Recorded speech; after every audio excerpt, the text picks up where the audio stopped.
This is the city of Absalom, the city at the center of the world. Absalom is celebrating the Radiant Festival, a 3-month festival of epic proportions held once every 100 years. The celebration attracts all types: tourists, performers, merchants, inventors, as well as unsavory types, petty thieves, gangs, cults, and criminal enterprises. That's where we come in. We protect and serve. We are the Agents of Edgewatch. Hey everyone, welcome to Roll for Combat Agents of Edgewatch. I'm your GM and host, Steven Glicker, and in this week's episode, well, it's time to start another chapter and hunt down yet another lead, only this time, they get to play dress up. So one thing I found really fascinating with this episode is that I couldn't quite put my finger on how is this show, The Agents of Edgewatch, different from Three Ring Adventure. I know it's different, I know it feels different, but I couldn't figure out how it's different. And sure enough, I finally figured it out. So, there's 2 different ways to play role-playing games. There is the first-person perspective, where you immerse yourself into your character and you play yourself as a character, but there's also the third-person perspective, where you, instead of being your character, you talk about your character in the third person. And if you notice in this episode, that is what, well, everyone except Jason does. They don't just talk as their characters, which of course they do when they're, playing the game, but when Jason tries to engage everyone in a little RPG, instead of them, talking to him in character, they talk to him as the player in a third-person perspective, explaining what their character is all about. Now, what I find fascinating about this is that neither way is wrong. They both have advantages and disadvantages. One of the big advantages of, talking about your character in the third person is you can get a lot of information across very quickly. Maybe that's why this game goes so much quicker, is that they can just say, oh, my character does this, this, and this, and they're into that, and this is their history, and bing, bam, boom, everything you need to know about that character, well, at least in the short term, and, in just a couple of minutes you can find out everything you need to know about these characters, as opposed to Three Ring Adventure, where everyone plays their characters as their characters. So it really takes a lot longer to figure out, their backstories and what's going on with the characters and where they trained and, all that stuff, because it has to come out organically through them talking and through their actions. And it's really gotten me thinking, because I never really noticed it until this week. And that's it. This week in Agents of Edgewatch, you will hear them talk about their characters in third person. They just sit there and explain in detail what their characters do. The other way that third person is fascinating is that you can also give out, internal monologues or backstory just by saying it. You don't have to come up with an opportune time within the story to, drop something big on everyone. You can just say, oh, by the way, this is what this is, and there you go, and everyone will know. So I can see, advantages and disadvantages to both. But I'm curious how you play, and if you even notice that you do it. Now, I think playing in first person is a little tougher. You really have to immerse yourself into your characters. You really have to think about your characters. You have to come up on the spot a lot, especially if you start asking questions in character about your character, and maybe you didn't write that down, or you don't know exactly, if they start saying, hey, what was your childhood like? And you don't really know, like you only have like a couple of sentences on your character's childhood. You have to come up with it on the fly and then take notes and remember that about your character's backstory. One thing I like to do, and I did this with this adventure group, is that I give them a questionnaire. Before the show began, I gave them a detailed questionnaire where they had to write out the history of their character and some background on their character, not just so they can flush it out, but so that I know. I can sort of use that in the story and come up with character arcs for each of them. And that's something I also recommend, whether or not you're playing as a GM or PC, that you can find these online or you can make your own. There's tons of these, especially for writing workshops or people creating scripts or actors. It's sort of a bio backstory where you come up with everything from their childhood to their beliefs to their family structure. Were they rich, were they poor, where they're from, do they have sisters, brothers, are they allergic to anything, were there traumatic experiences in their lives, what led them to where they are now, what's their goals, all that should be written down. And you don't need to make it a book. In fact, most people were able to get everything down in just 2 or 3 pages, and that's it. And that's all you need. But I really strongly recommend, if you're playing a game right now, and if you haven't done it yet, do that with your character. And then whether you play your character as first person or third person, doesn't matter. It's fine, as long as everyone is comfortable with it. I would say it is a little weird that if everyone is doing first person and you're doing your character as third person, that might be a little jarring, that everyone should sort of do it the same way. It is a little odd if more people are first person than third person, although I do think it's fine if one character or 2 want to be first person, the other ones are third person. I think that's fine. And I am curious what you think of that, and if you think it actually speeds up the game. I actually feel it pretty much accelerates the game by not just an episode or 2, but hours. I'd say episodes. Because, in 3 Ring Adventure, we have a lot of episodes where we're just sitting around talking, and that's it. And we're doing nothing but character development for hours. And in this show, they do character development for about 10 minutes, and they're like, all right, let's start kicking in doors and kill things. But I will say, as we continue the story, they will drift back in the first person because they will run out of third-person items to talk about, which is usually backstory and their history. And as their character develops through the story, they just automatically go more into their character and act through their character rather than explaining what their character is doing or did. Does that make sense? Well, hopefully you got something out of that little diatribe.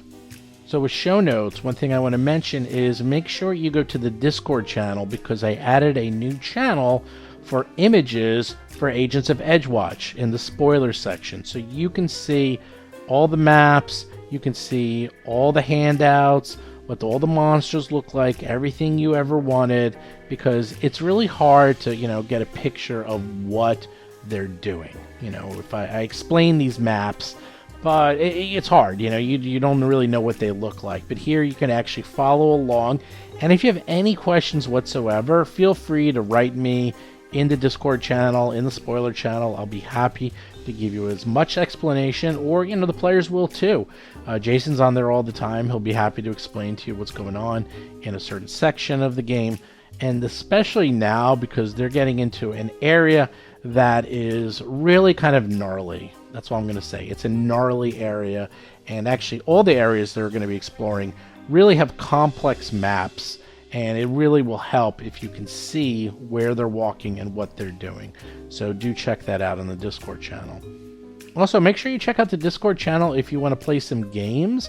As you probably know, we do games on Discord, play by post. And right now we've had almost like a dozen games started for the Beginner's Box. So if you want to play the Beginner's Box Adventure, head on over to discord.rollforcombat.com. It only requires 4 people and a GM. So we've got 1 million signups, because usually the society games, they have 6 or 7 people playing. So for this, we only need 4 because that's all it can handle. So the games have been going fast and furious. It's also not that large, so it's perfect for play by post. And since it is a beginner's box, if you're new to play by post, I would strongly recommend you check it out. You can play a game, see if you like it, and if you don't, you can never do it again if you don't want to. But in the meantime, you can check it out and you get credit for it. So why wouldn't you do that? Again, just go to discord.rollforcombat.com. And then finally, we've been playing games, Among Us and other games, and if you are a Patreon, you can play with us. Just go to patreon.rollforcombat.com, and you too can check that out. But anyhow, with that, let's get to this week's exciting episode of Agents of Edgewatch.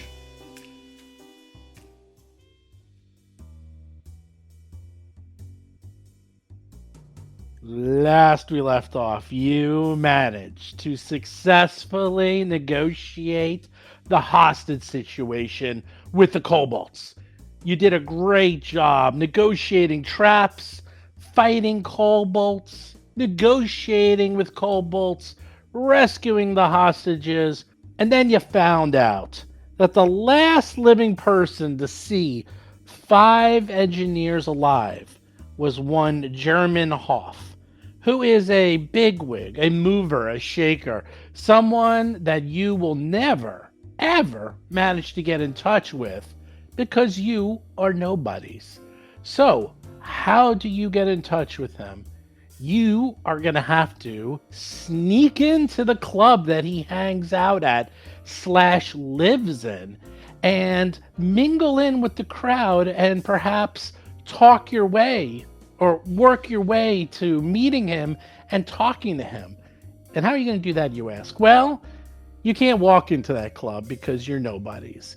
You couldn't even barge into the club using your credentials because you're still nobodies, and that club is way too hoity-toity for the likes of you. So you're going to have to sneak in.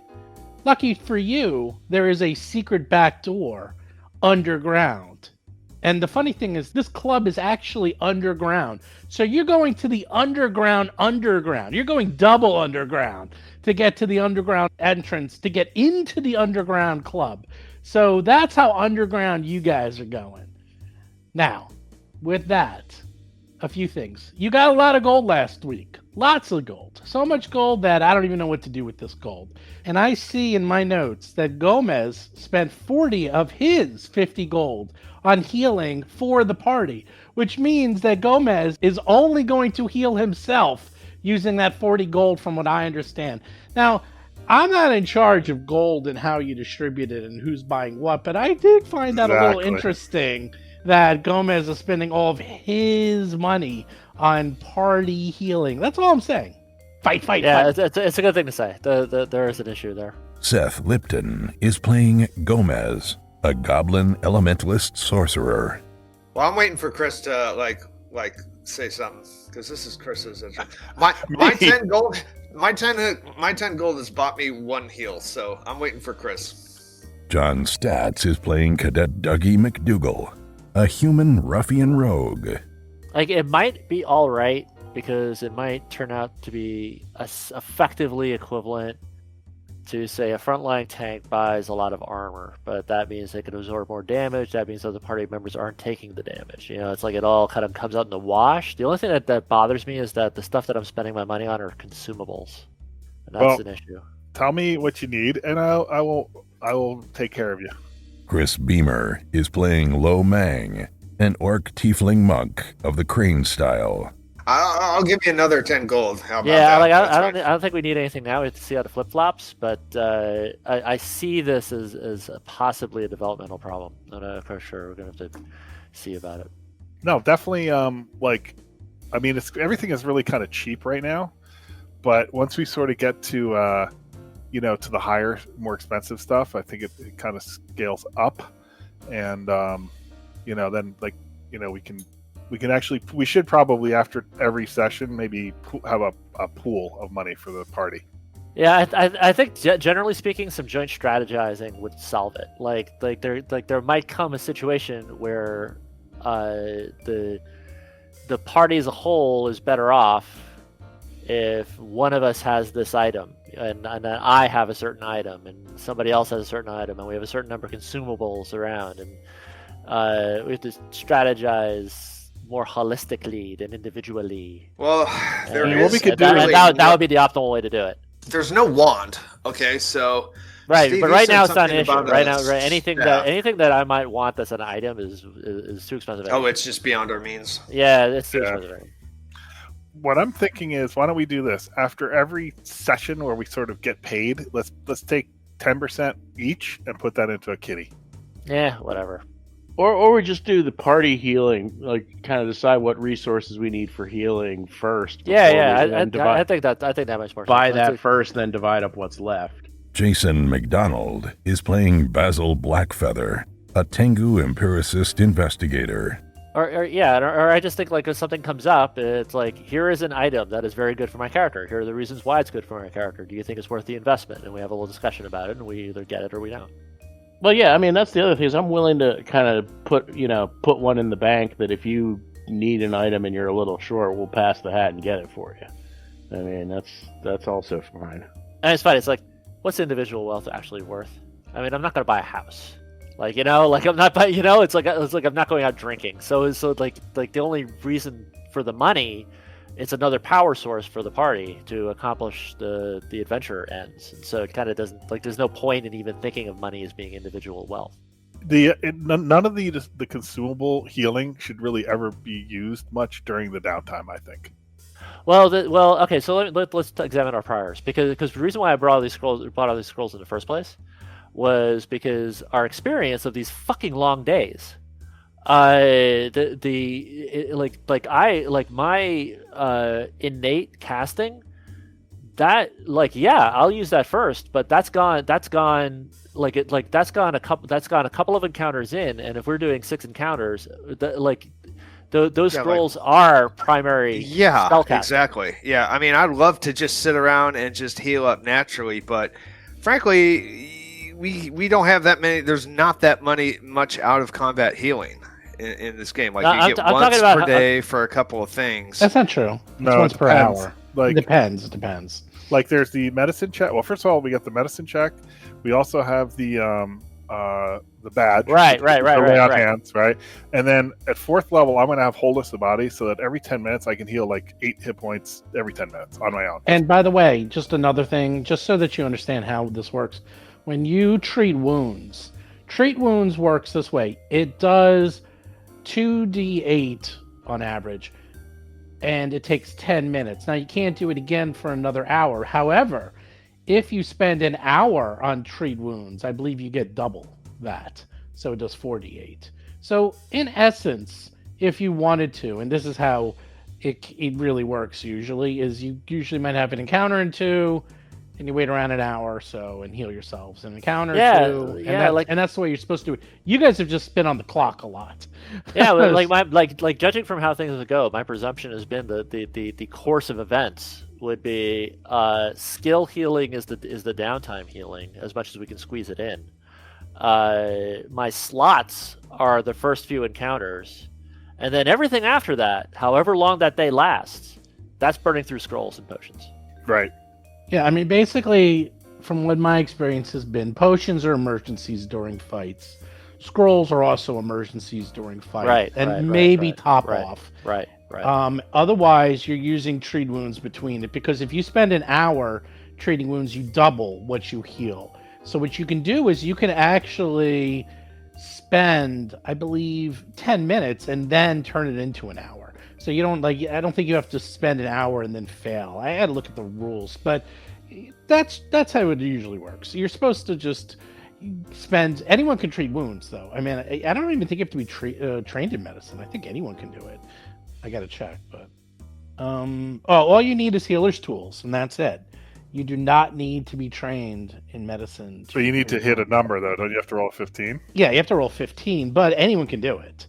So even I mean, there is downside to it. Well, right. There is downside at low levels, because if you crit fail, you actually cause damage. Yeah, that's great. So. Oh yeah, so it says right here, if you continue your check, you can continue healing them and then treat them for 1 hour. So you can do your check for 10 minutes, and then if you fail, you just stop. But if you do your check for 10 minutes and you succeed, you can say, you know what, I'm going to turn that into an hour and double the healing, and then you roll 2d8, and then you just double it, and that's how many. So, well, let me get healer's tools then, because I don't have those. Yeah, I have healer's tools. You 100% do, unless you've been cheating, because I have you thieves' can't. tools. So you've been cheating all this time, because the only way you can do battle medicine is if you have healer's tools. Okay. You have to have healer's tools, and they're not cheap either, I don't think. They're kind of expensive, I thought. Well, you started out with nothing, so I'm going to go and say you always had them, because you didn't have a single thing to your name, so you could easily have afforded healer's tools. So I was able to afford healer's tools pretty much in my starting kits. So they're not that expensive. They are a couple They're gold. 3 gold. They're 3 gold. Well, considering you start off with 15 alchemist. gold. 5 gold. 5 gold. 5 Sorry. gold when you start with 15. Yeah, and you bought nothing, Dougie. So voila, you What had are the tools. healers? No, I took. Well, you guarantee you had it because you Thank you. can't do treat wounds unless you had healer's tools. So, and you've been What's- treating wounds like crazy. Sorry, you can't What's do the- battle medicine. Expanded healer tools.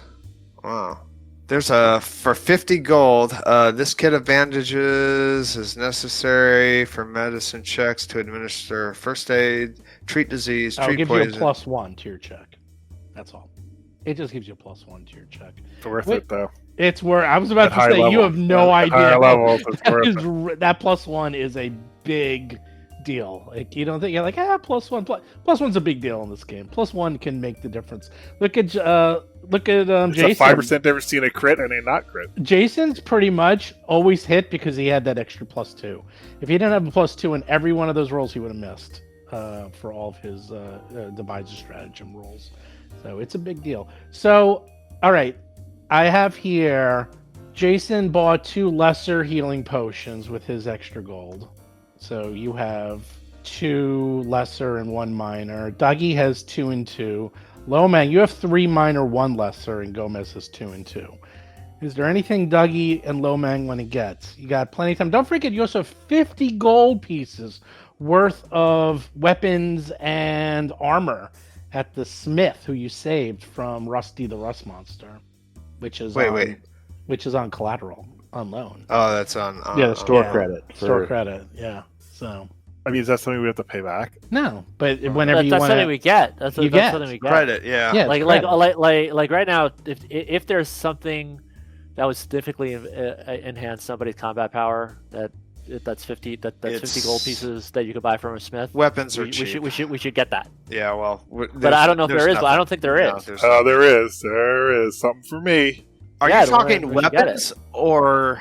Either one, weapons, armor, whatever you want. There's good armor. There's special. Let me look it up. Yeah, there's But- stuff. but There's that's silver, like- mithril, all that fun stuff. But that's a good example of what I'm talking about what our approach should be. Like it seems like whatever would finance the best for the party should be like rather than saying, oh, we have 50, so we each have like $10 of credit. It's like, no, we have 50 that the party can use to buff somebody up. I would like a suit of full plate mail with gold inlay filigree for the entire 50 gold. Can you do that? You No. can't wear it. Yeah, you can wear it. Can't I you? could wear it to the Come on. costume party. That's true. You can wear it to a costume party. I can wear it to the party we're going to tonight. How about that? Is there like any kind of fancy brass knuckles or anything you can get? No, I kind of already bought those. I have a magical hand wraps right now. What I could buy and what I would like to buy for 30 silver pieces, which is what, 3 gold, right? Yes. A regular crossbow to go along with my heavy crossbow. Well, you have 50 gold So why pieces, not? so go buy it. Yeah, Well, so you why said not? there's 50 credit, no? yeah 50 credit. You want to That's use what the he's talking credit? about. Use Yeah. the credit? Yeah. Yeah, use it. Use the credit. I want to get a regular because I don't know, the heavy crossbow is annoying as hell because it takes 2 rounds, 2 Yeah. actions to fucking load it. Like the regular crossbow is 1 action. That's right. And the difference is 1d10 versus 1d8. It's not much. So Yeah, but man, those crits though. And there's can be nuts. is there a crit bonus or something? Like is No. there Dude, Yeah. crits The crit never is- happen. no. Crits are double. stupid. They're no. Don't worry about the crits. They're stupid. I'm just trying to think of like what, like I understand the concept. It's like you have it already loaded and it's a musket. Like you fire and forget. Like, Right, you're- fire you're- and forget. you're- That's my right. that's my concept. And the other thing that's great about Monk is that I don't need any other weapons or anything else to like fight. So I could run into combat with a crossbow in my hands and still fight. Like I don't have to spend actions to draw things. I don't have to do any of that. So I don't think you can because you have to. I think you have to have 2 hands free to do flurry of blows. So I don't think you can do that. Yeah, it's like it meant like for the potential 2 extra hit points damage.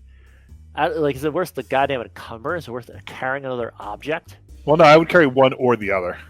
Yeah, you see, I would to see if it's one or the other. I would have the one that you could use repeatedly, rather than one that's like you fire. Right. Once. That's why. Yeah, I don't think you that's why can I do wanna buy that. it. You can use a monk weapon and use that while you're flurrying, but you can't go in. You have Well- to drop the crossbow. The problem with monk weapon is I think you have to have that monastic weapons feat. Yes, I don't that's think right. you can use it without that. Well, yeah, that's you got to decide I which don't way like you that want to feat. go. Well, you can go in Yeah, with the I've already decided crossbow, that. and then you're gonna have to drop it, and then you can pick it up and use it later. So the crossbow is fire and forget, and then you're running an attack. My argument for the lighter version would be versatility of different types of combat scenarios, like where you could get caught in a search where you can't close, where it's a shooting fight, and in that case, much rather you be dealing out damage more rapidly. I also need you for stuck flanking. with this. Yeah, that means stuck with this. Very heavy much crossbow. need you for flanking. Well, this flurry of blows doesn't say anything about needing both hands. It just says you can rapidly attack with fist, elbows, knees, and other unarmed attacks. You gain the flurry of blows action. And monks traditionally have been able to do what I had described. It probably says I've said it 1,000 times.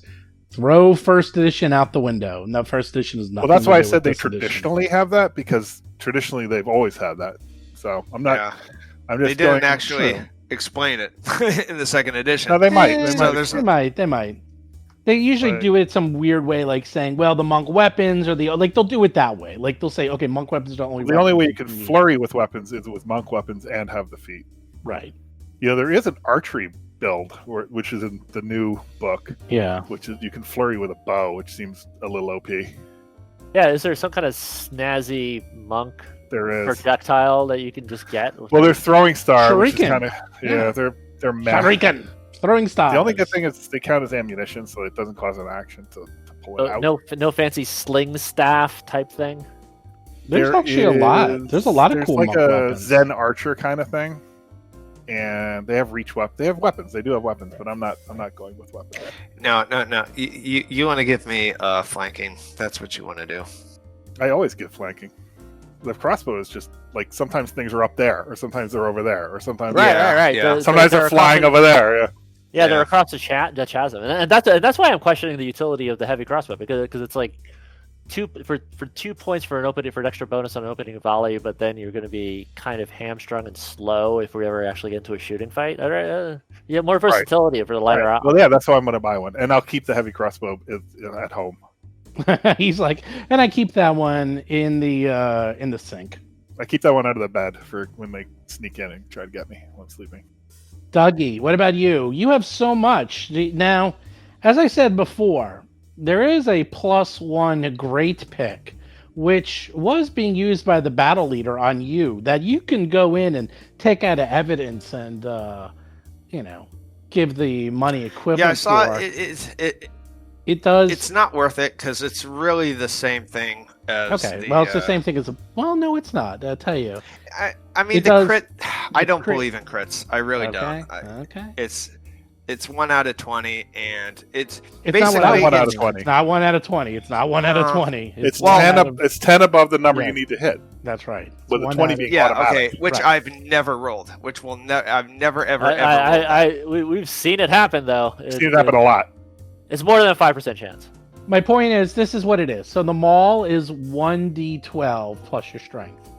A great pick is 1d10 plus your strength. But if you crit, it's 1d12 plus your strength times 2 plus another 1d12. So it's 3d12 if you crit versus 2d12 on a maul. That's all I'm saying. That's all I'm All right. saying. Your decision. And no, I'm definitely passing because it does 1 less damage on average for every single hit. So that beats the crit. Here is Got something it. that I want. I thought of something that I want for Gomez, which I don't think is in the game. I want something that will allow me to cast damaging spells with 1 action. Oh, Yeah, that, forget about that. Because all you guys are doing melee attacks left and right, and you're shooting with like arrows and crap. Whereas It's true. We can shoot twice in a round. Right. Whereas my Yeah, like, you can do that. You get a sling or some other projectile weapon. And then you can cast and projectile. There's actually a couple there's of no like there's no like expensive wand or ring. There might be a quickness thing, like a meta magic quickness thing. Yeah, I gotta look into Not that for a very long time. No. Now, if you want to do anything from range, you're going to do it in 2 actions, basically. Yeah, it's 2 actions. Minimum. That's how. It's like how much You're damage? never unarmed, Like Seth. You can just bite them. How much damage does your crossbow do? 1d8 or 1d10 because I have 2 now. Right, and like so, for example, my fire cantrip thing. Your fire cantrip gets insane though, and the crossbow never scales. That fire cantrip can start doing next level. It's going to be doing 20 points of damage, then 30, then 40. I'm not talking about next level. I'm talking about it. I'm talking about its base amount. Like, Fair enough. Like it's 1d4 plus my modifier, which is really damage equivalent to any projectile weapon. But my rate of fire is once per round. It's basically all my spells are that heavy crossbow. In a way, yeah. Well, your cantrips, you have cantrips. Yeah, all my cantrips are that heavy crossbow. So I was wondering if there's something like when I'm maybe if when I'm higher level that I could trade off the higher damage for the enhanced effect for less casting time, so it is essentially equivalent to a light crossbow. Actually, there's a couple of things here. Let's see. I mean, almost everything has a reload. I mean, like, you can get javelins. I mean, it's an action to pull it out, but, you can get javelins. You can get slings. I'm just salty. I'm just salty with all you melee guys getting, like, 3 attacks a round, and I get 1 shot. Yeah, but that's a caster, and then you're going to be... Yeah, it is. It is. Be bending reality before you know it. And keep in mind, you will still have the negative, because if you use a spell... and then you throw, a javelin, that's a -5 for the attack. You still get the attack modifier. So I would absolutely take the trade of being able to use my little 1d4 damage produce flame with my +3 and get a minus minus on a second I'll shot. tell you a lot of things you can use with your plus, your one action that you don't do anything. First, you could always try to learn about the creature. The other thing. Oh yeah, all that utility stuff. I do that all the time. I'm strictly talking about damage. Well, if you want to help, there's a thing. This is actually the pro tip. I'll give you the pro tip.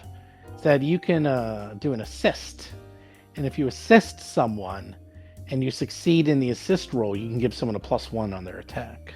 How about that? Yeah, all that stuff is awesome. I'm just talking about like a melee guy or even a ranged guy. You get multiple attacks with a progressive penalty for that attack being successful. I'm locked into 3/4 of my round being my 1 shot. It's like that. That's what I'm talking about. Yep. Wait until you start sustaining things, then you're really going to not be able to move. But Doug, you don't want any. See. One thing also though, you gotta be careful sometimes when Steve steers you in a direction, because when he's talking about picks and mauls and things, like, you should be thinking light weapons. Like, isn't that your forte? Like, don't you get a bonus like if you hit something? It's the same amount of damage.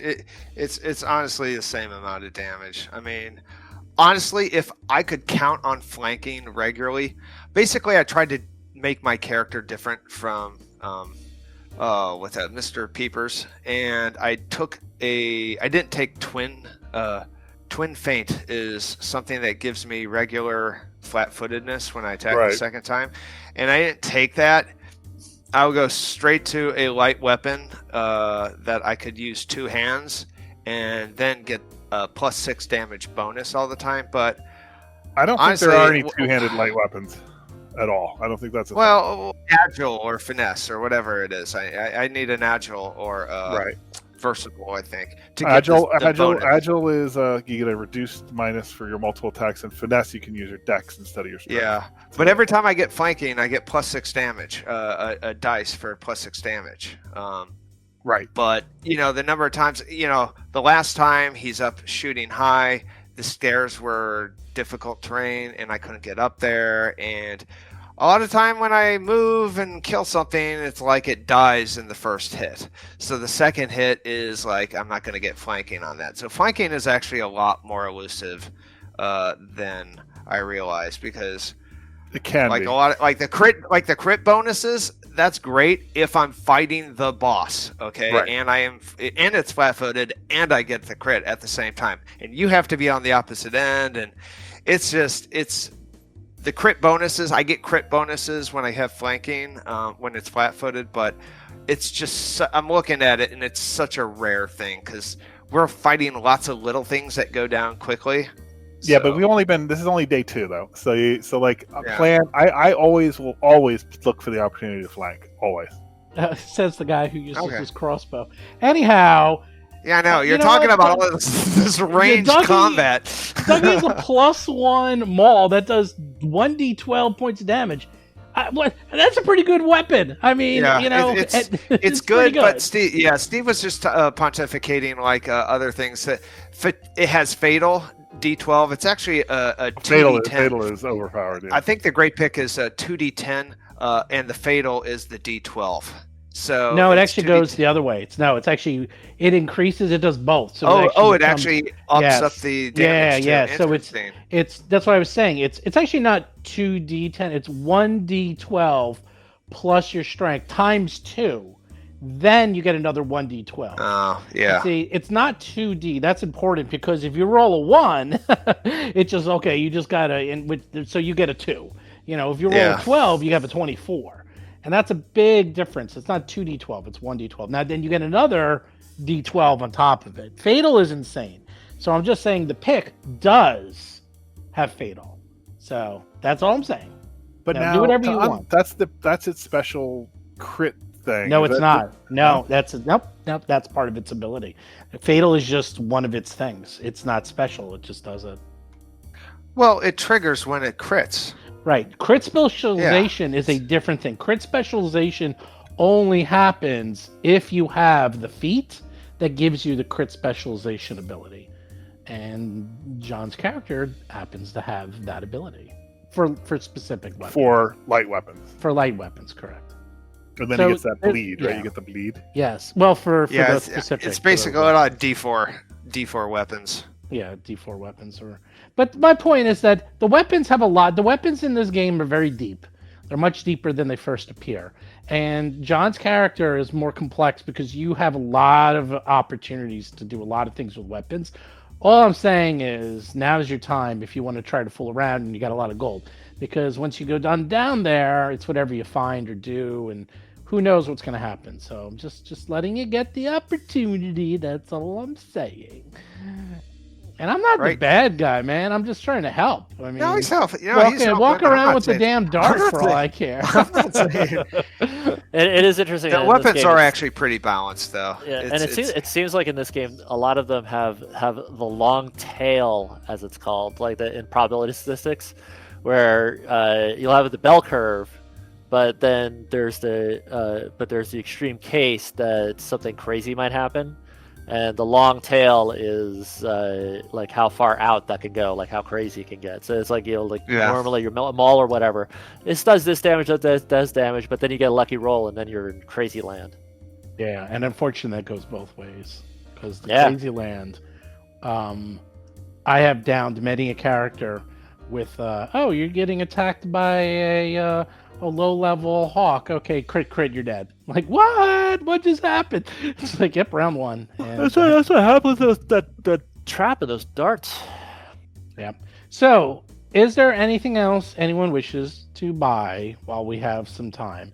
Now, don't forget, you have all afternoon, and I think you guys should chat a little because who are you? What's your backgrounds? I hear Basil, your parents run some shop and you're big into tobacco. And Dougie, what's your background? All I know is that you sure love the law. And Gomez, you might have some weird backstory. And Lomang definitely has a backstory. I imagine you guys want to know at least a little bit about each other. Just even if it's 5 minutes. I need to know because I don't even know. Well, this tattoo, I had it removed. That was the Indianapolis. Ha! Yeah, but at least you delivered the bomb. Yeah, Dougie's gonna spend most of. He has an 8 charisma, so he's not like he's not the most social person in the world. He spends a lot of his time reading, and let me go through some of his He has a lot of books on his reading list. On his Kindle, he has Index of Criminal Motives, and he's going to use this in his investigation, just like step-by-step guide to solving mysteries, that type of stuff. And he's looking for opportunities to apply these lessons that he's going to do. So what you're going to see Dougie is he's going to be just, kind of like memorizing, almost like the way you would a monk or an ascetic, memorizing a religious text. That's kind of like his. You'll find him with the joy of clean living on hand. Dummy's Guide to Investigating. Yeah. Yeah. Investigation for idiots. Anyone else? How did you decide you wanted to be a agent of Edgewatch? Well, I did want to move to the big city and fight crime there. I actually fought to be placed here. So I was I had to cross physically. Did you have to beat somebody up? Well, no. It's I'm not from Absalom, and I had to cross the way. Like I could have just stayed and but I just he's a cadet. That's basically his story. He's trying to prove the world with the youthful naivete. Well, I also have an 8 charisma, So. Oh yeah. So why is your charisma? Oh, is it? Are you? Why is your charisma so low? I'm off-putting to look at. I mean, it's very. I'm sort of unique. Like, there's not too many orcs that. Oh have devil blood in them, which is what I have. Diabolical blood. So, yeah, which is thus the cloven hooves and the small horns. I didn't want to make a big deal of that, but you are kind of an imposing figure. Yeah, so and that served well for his early life when he was in Orc Tribe. It was actually considered a plus, and because he was better than most and good in combat. And what do you do in your downtime though? Like you're walking around like a circus freak. I mean, how dare you? It is Absalom, so I mean you're not. Right, totally out. This is one place that I would be accepted. It would be a big city like this, where there's all kinds of crazy things, especially now during the festival. But a lot of times, his downtime, you don't see him around because he is often outside of the city at his monastery, the Mang Temple, where he perfects his crane technique. And he's got the big tattoo of the crane on his chest with a bloody beak and red eyes. And so he spends a lot of time there. He was redeemed there. He was taken in, trained, and he spends a lot of time going there. So we're all academics, kind of. Basil, you're academic, aren't you? You're like you study. Yeah, I suppose so. I was actually going to be studying law, but I just kind of, I don't know, felt disconnected from the real world. I figured I decided I wanted to try something different, a little more immediate, that would be of more use to people. And Gomez, you study, right? Yeah. Because he's all into the magics. He's all into and it's weird. It's actually a little like sorcerers and monks similar, because whereas monks have the whole key angle on their energy source. Sorcerers, they also have that mystical element, whatever's creeping around their blood, that arcane energy that's creeping around their blood, or primal energy in my case. Right. And it's all about internal meditative, development, personal development. It's innate, and it's not not the book learning. I'm envious because I've been trying to study magic, but all I've gotten as far as these cantrips. It's not easy to pick it up. I thought it would be more easy than it was, but it's kind of tricky. Yeah, it's not easy. So our motto as a group is the more you know. Yeah. Yes. The more you know, the better you are. The more you know. It's applied academics is what it is. It's applied knowledge. That's our credo. We are the And I know think, my the guy, think like, tank. Ever since he got his Yeah. life together, like ever since he quit the gangs and joined the force and got his life together, he's a little bit like Sherlock Holmes. Like if you ever read the Sherlock Holmes story, like when he is not on a case, he falls apart very quickly. He the boredom just takes him, and he's all he's all into the cocaine and the drugs. And, That's right. Just looking for something to distract You him take until he to gets the another drink. case. Right, yeah, and so it's like when he's not working on it, when he doesn't have when he can't just work on his sorcery, and that doesn't satisfy him, and he doesn't have a case, the boredom gets him, and like it's like he just falls apart and he's a mess in his room. It's like until there's a new case or something that gets him back in the game, and then he's instantly snaps out of it and is on the job.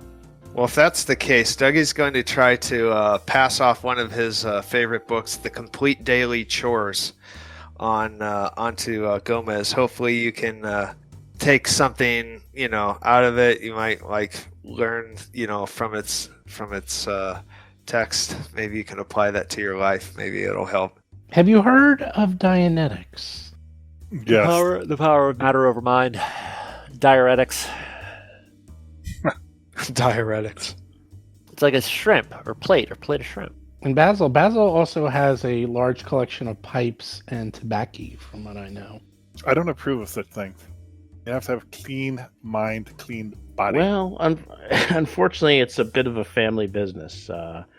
My father actually got his start as a tobacconist, so he's since gone on to bigger things. He's kind of gotten into local politics, but we actually we made our family fortune running a tobacconist and a tobacco farm, and so it's kind of I kind of picked up the habit, even though I probably shouldn't. It's probably not the healthiest thing, but a good pipe every once in a while is still quite relaxing. It would be the Sylvan Bounty is the specific brand. Perhaps you've heard of it. Yes. So you have money, hey? Well, my family has money. I'm not sure how they're gonna take the current situation since haven't told them that I left school. And they probably will not approve. we're between classes right now, so they may not know just yet. I'll sort that out once hopefully I'll be able to get enough of a start in this career that they'll be understanding, but I haven't really. You should absolutely keep up the pretext and illusion that you're in school. Yeah. You absolutely should keep that up for as long as possible. We'll back you up. Like one of us could pretend to be like an administrator of the school. Well, I'm sort of figuring out how I'm going to handle that, but I appreciate the support. That's how you could finance your adventures. You could send them bills from the school and have them redistribute the funds to yourself. Rob my tuition account. There you go, to buy healing potions. That'll be a better use of your money. It's kind of an education. It's the school of real life. The school of hard knocks. All right, so you guys sitting around, and you are officially Red Squad. The more you know. Dun dun dun.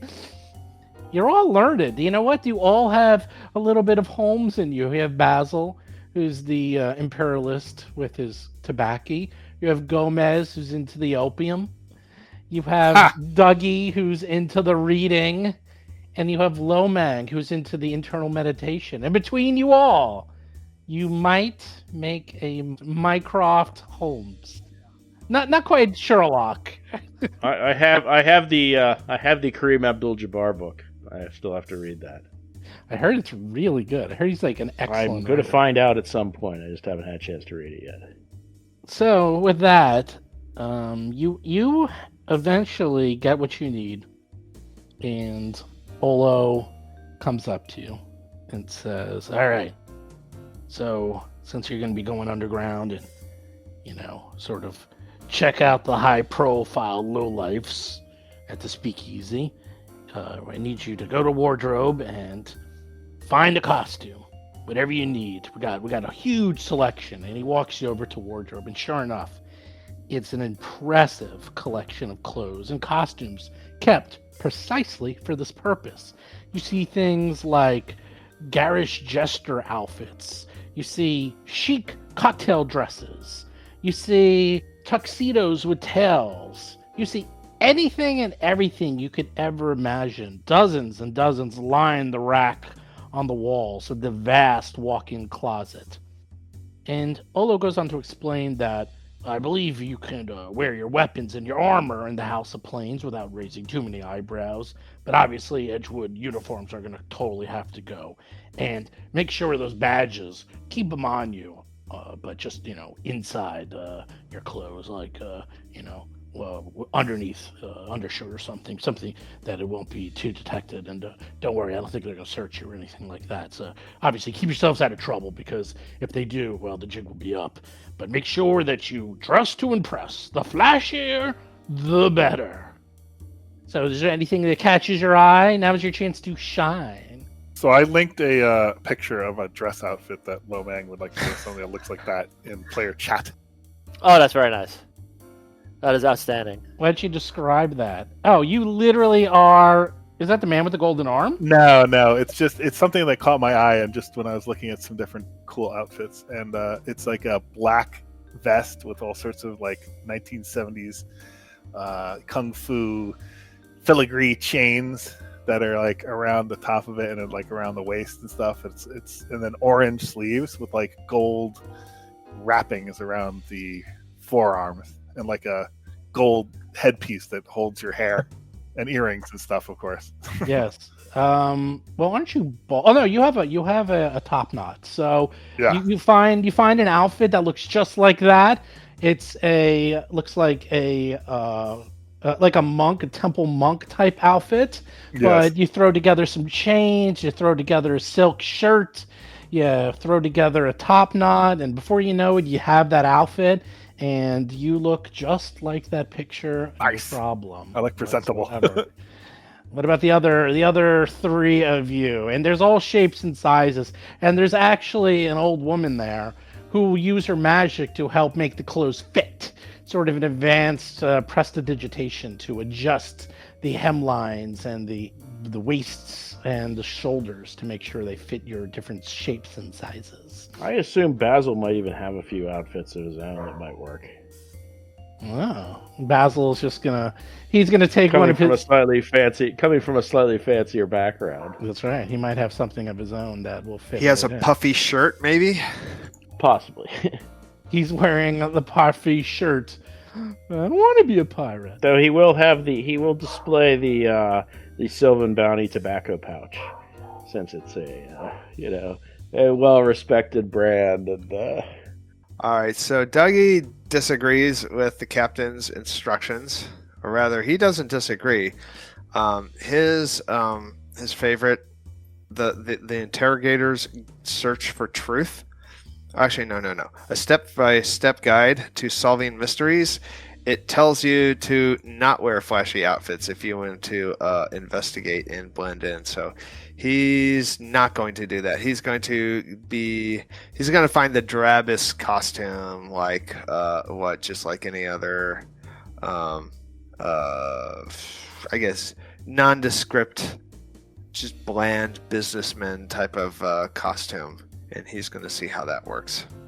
You kind of find a three-piece suit, like a wool tweed. No, way not too even flashy. that- Way too flashy. Oh my god! You have to tell me that. What are you gonna get? Well, I thought he was going to he's go going for the Dumb to. and Dumber tux, the bright orange. Oh, that's even better. The bright No, orange tux. nothing flashy. I think that's Nothing too flashy. fancy. Nothing nice. Just bland merchant type of, like, not even merchant.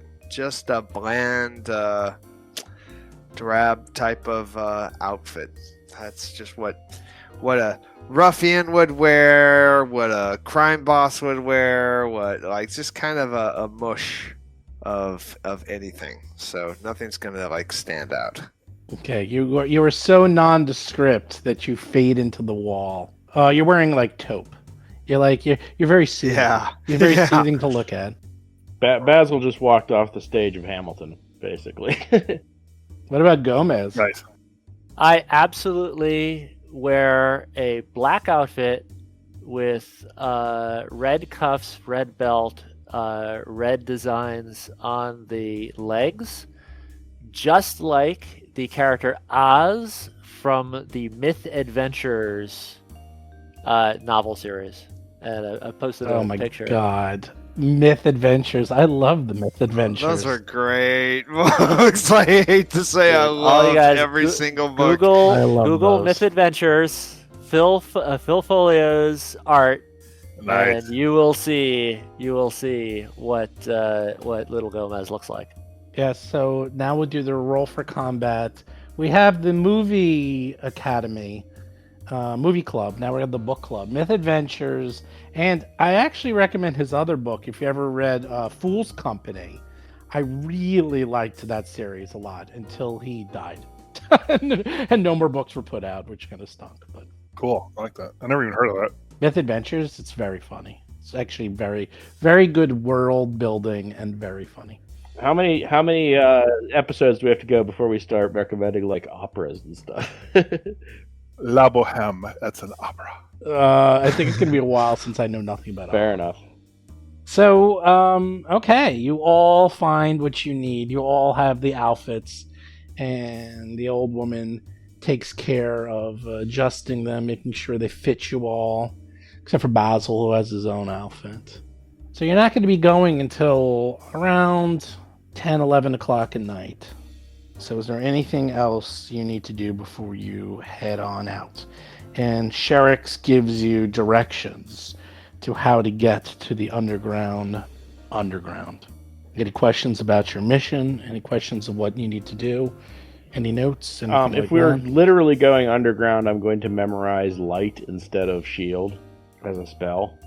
Well, it's not the new day yet. So Just so you okay, know, sorry. Right, it's I not. completely can see in the dark and low light. oh yeah, Sherrick does mention you. Oh, by the way, it is completely black down there, so you are going to need light sources or some way to see.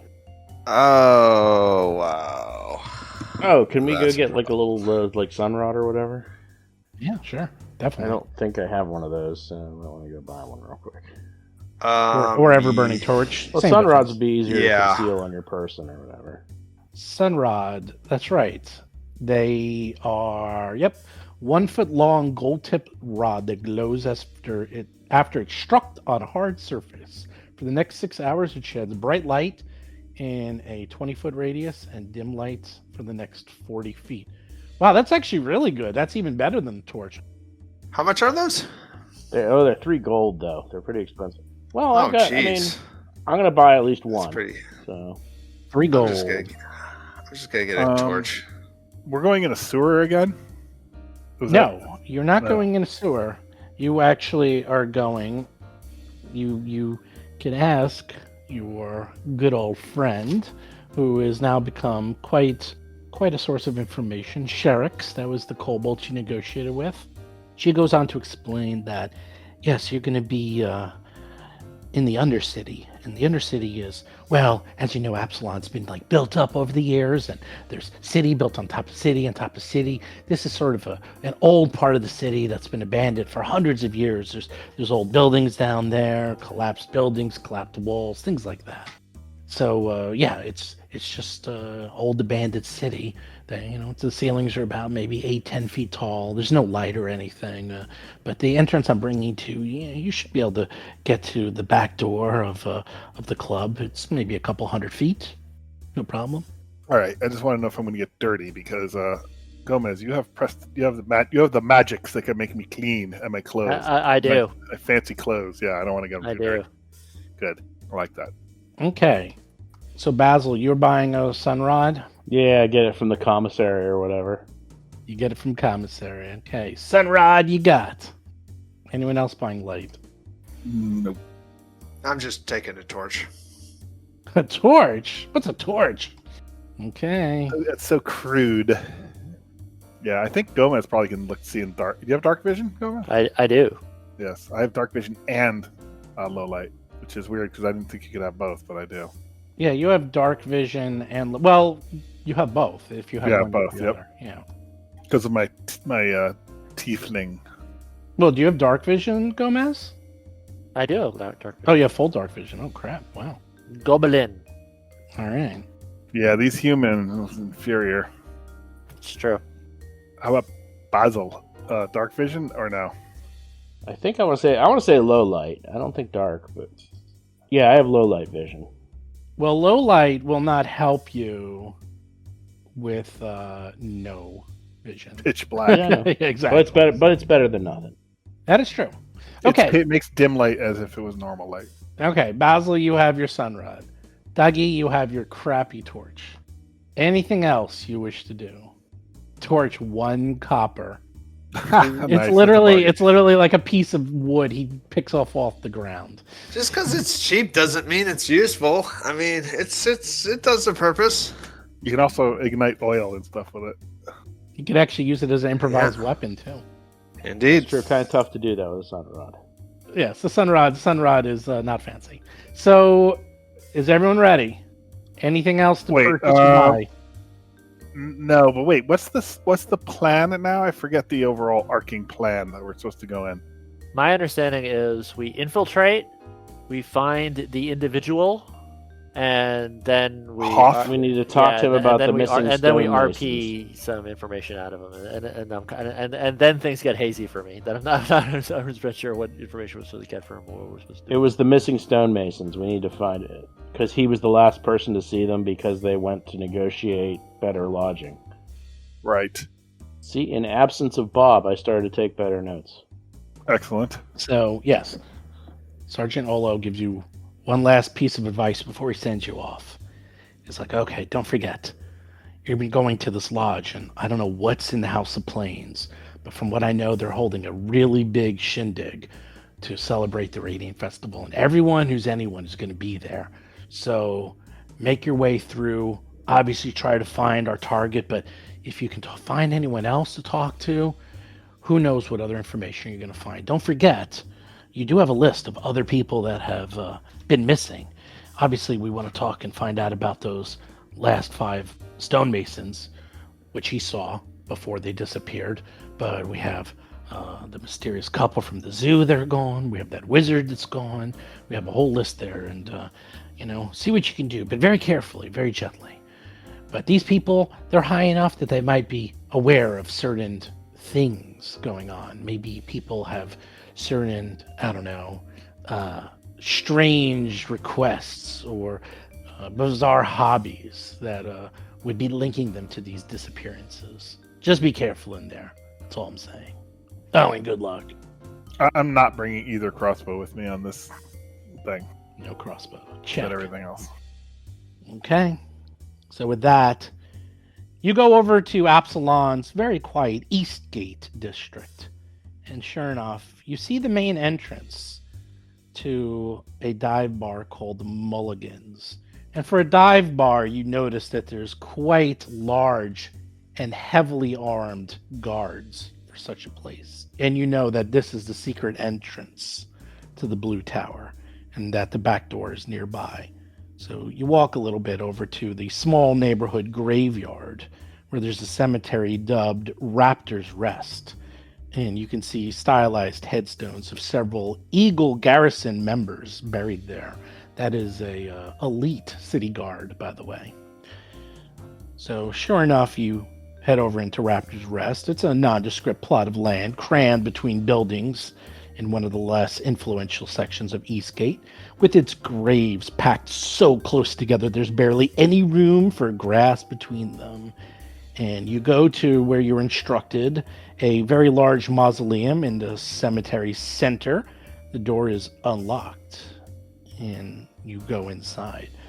You find what you were looking for, a nondescript sarcophagus with a hidden staircase leading down the secret undercity entranceway mentioned by the stone scales. What do you want to do? We proceed down. Well, I guess I'll crack my sun rod too for life. Yeah, follow it down. It seems like. Okay. Yeah.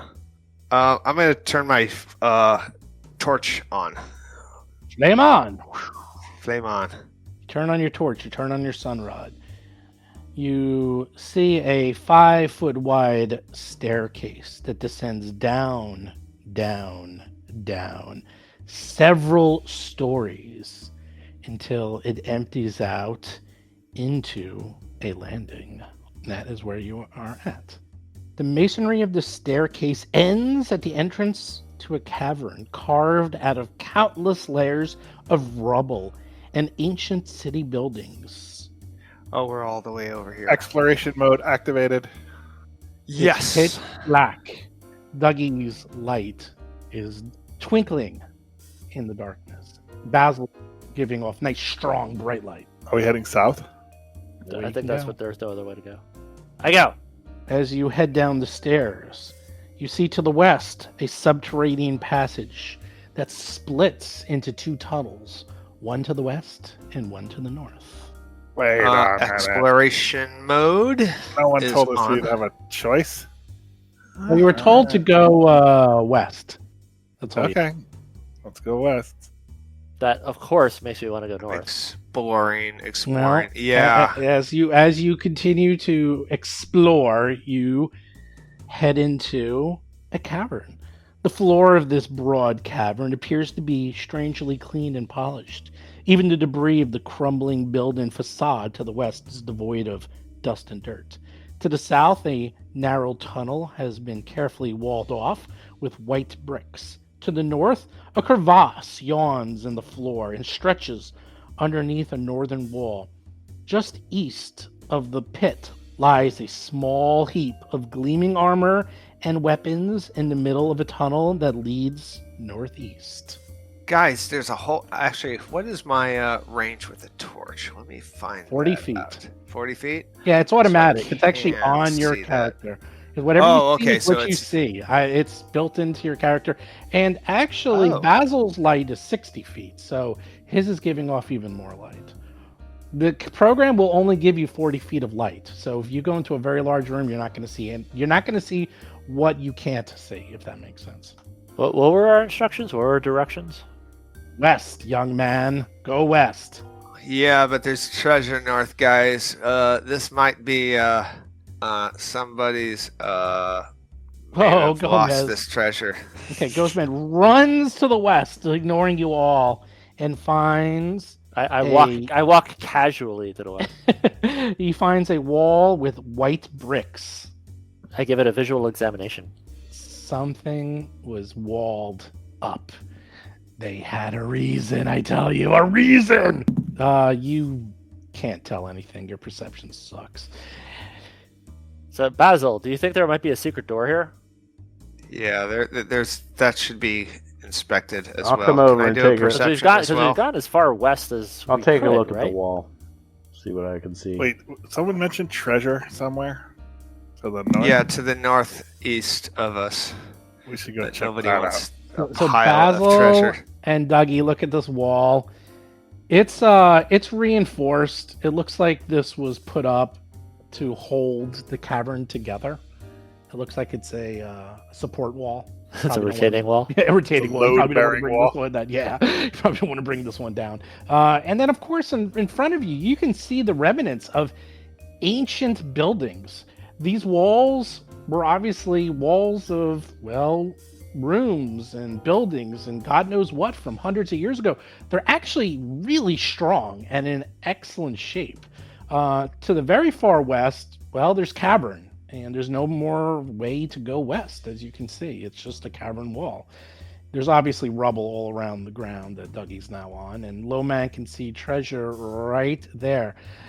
Yes, you can't move if there's a wall in your way. You have to move carefully through this area. What is this area? This seems That's to a be wall. a little nook.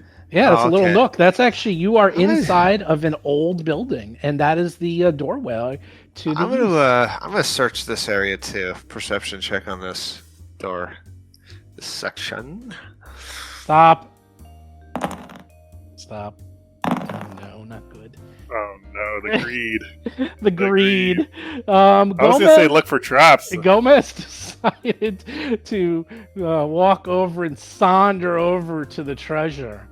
And That's exactly what I'm doing. I'm sauntering around. That's exactly you're what I'm sauntering doing. around, and the Just dress looking is around. quite nice. You see a full plate of armor, a tower shield, a mace, and they all seem to be emblazoned with the large holy symbol of Asmodeus himself. Oh, really? Yes.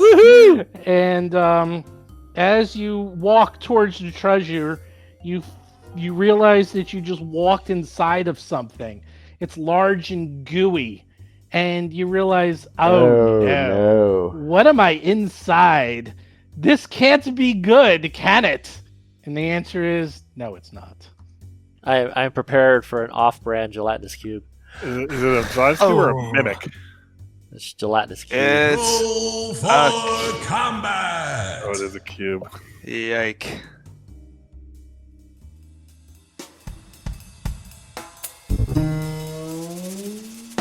You've been listening to Roll for Combat, Agents of Edgewatch. If you have a question or comment for the show, please visit us at rollforcombat.com. You can also find us and play various games on our Discord channel at discord.rollforcombat.com.